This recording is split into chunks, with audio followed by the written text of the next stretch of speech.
যেহেতু আমরা আসলে যে জায়গাটাতে কাজ করি সেখানে যেমন এখন অনেকগুলো জিনিস খুব চর্চা হয়, যেমন কোন কাপড়টা আপনি পরেছেন, আপনার ঘড়িটার দাম কত, আপনি এটা কোথা থেকে নিয়েছেন। খুব একটা পছন্দ করি না কারণ হচ্ছে আসলে যে যার সামর্থ্য অনুযায়ী, যে যার যোগ্যতা অনুযায়ী যে যেভাবে পারছে, কেউ হয়তো নিজেই ক্রয় করে পড়ছে, কেউ হয়তো কোনো একটা স্পন্সর থেকে নিয়ে পড়ছে। তো আমার কাছে মনে হয় যে কিছু প্রশ্নের উত্তর না দিই এবং ওই যে ভাইরাল ক্রাইটেরিয়ার বিষয়টা থেকে সেটার মধ্যে আমি যেতে চাই না, ওখান থেকে দূরেই থাকতে চাই। একটা মেইনটেন্স লাইফ আছে একদম, আমি চেষ্টা করি আসলে সেটার বাইরে না যেতে, কিন্তু এটার চাইতে অনেক বড় বিষয় আমার কাছে মনে হয় যে আমি এই যে যারা এখন সামনে আছে, যারা এখানে নাই, যারা আমাদের এই কাজের সাথে সম্পৃক্ত, দর্শক থেকে শুরু করে আমার আত্মীয় স্বজন পরিবার, আমি সবার অকুণ্ঠ ভালোবাসা এবং দোয়া পাই এবং এটা আমি সবার চোখ দেখলে আমি বুঝি এবং সেটার যে একটা অনেক বড় বরকত, সেটা হয়তো একটা প্রমাণ আমি বিলিভ করি। এটার ঊর্ধ্বে আসলে কিছু না। আপনি যদি একটু মন থেকে ভালো থাকতে পারেন, শান্তিতে থাকতে পারেন, আপনি আসলে ভালো থাকবেন।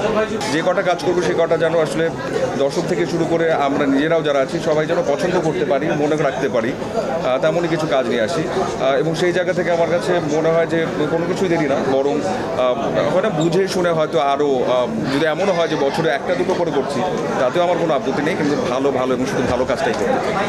Thank you. জনপ্রিয় একটা প্রোগ্রাম ছিল ভার্জিন টাকা, তো আপনি কি ওইরকম কোনো চমক দিয়ে আবার আসবেন কিনা, যেটা দিয়ে আপনার অনেকটা সূচনাও বলা চলে? ওটা আমার ফার্স্ট কাজ। মানে আপনি এরকম কোনো জনপ্রিয় প্রোগ্রাম নিয়ে আসবেন কিনা সামনে? প্রোগ্রাম হোস্টিং করা হয় না বহুদিন, সেটা এখনও বলতে পারছি না। এখন হাতে যে কাজগুলো আছে সেগুলো যদি করতে চাই তাহলে এই বছরটার মধ্যে সেই সুযোগ আমার একদম না। তবে যদি আবারও কখনো তেমন কোনো একটা, কারণ সেই কাজটা যেভাবেই বলি না কেন আসলে টোটাল টিম খুব বেশি একসঙ্গে এফোর্ট দিয়ে একটা কাজ করেছিল, আমরাও নতুন, আমাদেরকে ট্রেন করা হয়েছিল। যদি ওরকমভাবে একটা কিছু আবারও প্ল্যান হয় তাহলে হয়তো এই বছর না, সামনের দিকে কখন এবার উঠতে চাই। Thank you.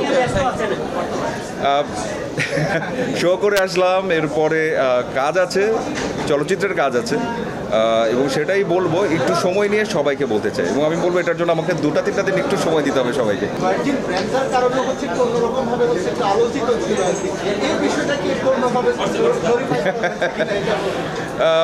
সেটা বলতে পারছি না, তবে হ্যাঁ একটা, এবং আমি যতটুকু জানি সেটা সে সময় মনে হয় one of the very expensive show ছিল এবং এটাও সত্যি যে সেটার জন্য আসলে জুবায়ের বাবু থেকে শুরু করে টোটাল টিম, সামন ডুইং, এটিভি সবাই যেভাবে করে এফোর্ট দিয়েছিল সেটাই হয়তো একটা আলাদা জায়গা ছিল।